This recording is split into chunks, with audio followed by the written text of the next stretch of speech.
Being a female in a male-dominant industry is kind of a large reason why I broke off on my own.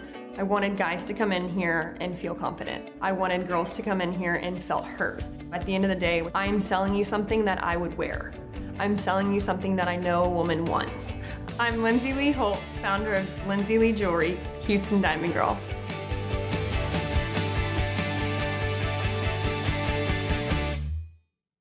I was raised in the modeling industry here in Houston, so I was surrounded by the glitz and the glam and the jewelry industry, per se, and so I loved being around it. And so I decided to work at a local boutique here in Houston. I then got to dive into custom jewelry work and ultimately diamonds and gemstones. And we started this off almost 3 years ago out of a duplex that was 900 square feet that my husband and I both lived in. And then a year later, we moved into a 600 square foot cubbyhole with no running water or a restroom. And now here we are 2 years later.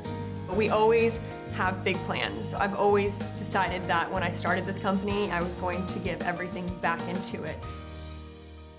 COVID was scary. I mean, we had just gotten this building and then the world shut down. We couldn't even get contractors in here to renovate the place. So my husband and I renovated the majority of it and just demoed it.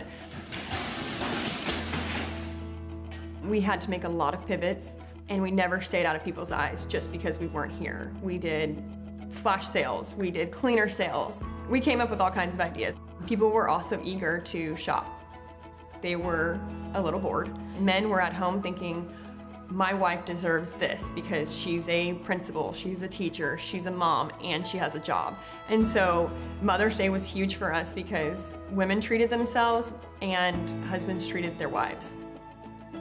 Family for me is huge. I grew up in a very small family that does everything together. We grew up going to my mom's furniture business. When I started my business, I already knew I'd be working on weekends. And so when I had a kid, I knew that on the weekends, we haul all of his toys up here and he hangs out and he plays here while we do things that we needed to finish that we didn't get to during the week. My husband always said his biggest dream is to grow our family and have them grow LLJ. As far as my experience is concerned, millennials are not killing the diamond industry. They still want their diamond engagement rings, and they still see that as the first step. Millennials are very savvy shoppers. With everything online and at their fingertips, they come in here and they're prepared. 3D printing makes everyone's lives a lot easier. It allows for my client to see a 3D rendering on the computer, every angle of the piece. They can make changes, all kinds of changes, before we go into cutting it into a wax resin. So it gives people the option to expand without just, designing something and saying, okay, this is it, let's try and nail it. We are actually nailing it. There is no room for error when you're having a 3D printer. There are definitely trends in stone shapes and settings. Our grandmother's generation and our mother's generation loved marquee diamonds. Our most popular stone shape now is ovals. Hands down, girls love ovals.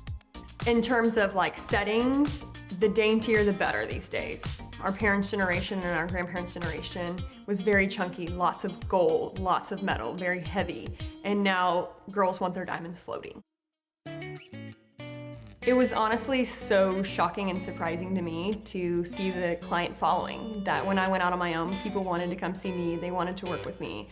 Being a Houstonian is super important to me because it's what's created my business. The support of Houston has been huge. The response from people in Houston has been so incredible, and people are so supportive. If I didn't have Houstonians having my back, I wouldn't have been able to go as far and as confident as I have. They give me the leap of faith that I needed and the push and the nudge that really took me forward.